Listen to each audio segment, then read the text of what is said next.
दिल्ली की 70 विधानसभा सीटों पर 5 फरवरी को मतदान हुआ और कई तरह के एग्जिट पोल भी सामने आए।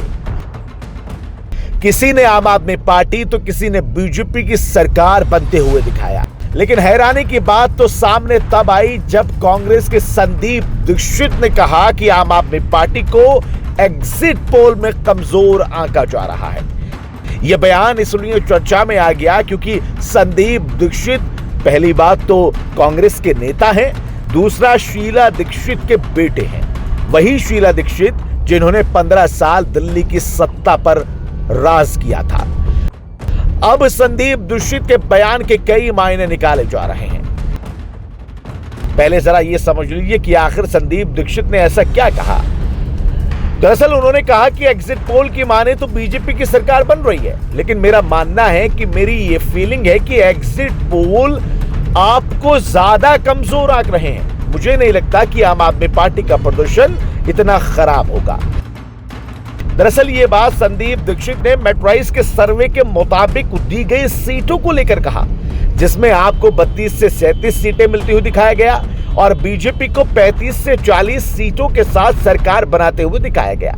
संदीप दीक्षित के बयान के कई मायने निकाले जा रहे हैं। संदीप दीक्षित ने आगे कहा कि एग्जिट पोल से जो मुझे निराशा हुई है उसकी वजह यह है कि मुझे लगता है कि कांग्रेस को 17-18% वोट आराम से मिल रहा था।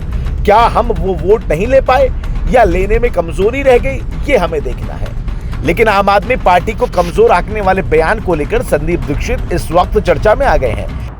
कई लोग कह रहे हैं कि क्या कांग्रेस आम आदमी पार्टी के लिए दिल्ली में चुनाव लड़ रही थी या फिर प्रचार कर रही थी। सोशल मीडिया पर संदीप दीक्षित से कई तरह के सवाल पूछे जा रहे हैं। यह भी पूछा जा रहा है क्योंकि इससे पहले जब संदीप दीक्षित या फिर कांग्रेस पार्टी चुनाव प्रचार में मैदान में उतरी थी तो कहा जा रहा था कि बीजेपी और कांग्रेस की साठगांठ दिल्ली में हो गई है और अरविंद केजरीवाल को हराने की पूरी तरीके से इन्होंने प्लानिंग कर ली है। अब संदीप दीक्षित के बयान के बाद में तमाम चीजों को राजनीतिक लेवल पर भी देखा जा रहा है। एग्जिट पोल से चुनावी नतीजों की एक तस्वीर पता चलती है। दरअसल एग्जिट पोल में एक सर्वे किया जाता है जिसमें वोटरों से कई सवाल पूछे जाते हैं और उन पूछे गए सवालों के मुताबिक ही सीटें दी जाती हैं।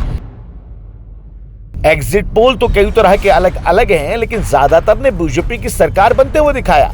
अब संदीप दीक्षित के बयान के बाद में कयास ये लगाए जा रहे हैं कि संदीप दीक्षित शायद उनका रुख अब बीजेपी की तरफ जाने लगा है, क्योंकि एक टीवी के प्रोग्राम के चर्चा के दौरान संदीप दीक्षित से पूछा भी गया था कि आप उस पार्टी में क्या कर रहे हैं, आप इस पार्टी में पहुंच जाइए। संदीप दीक्षित का बयान लगातार सुर्खियों में बना हुआ है और सोशल मीडिया पर इस बयान के मायने भी निकाले जा रहे हैं।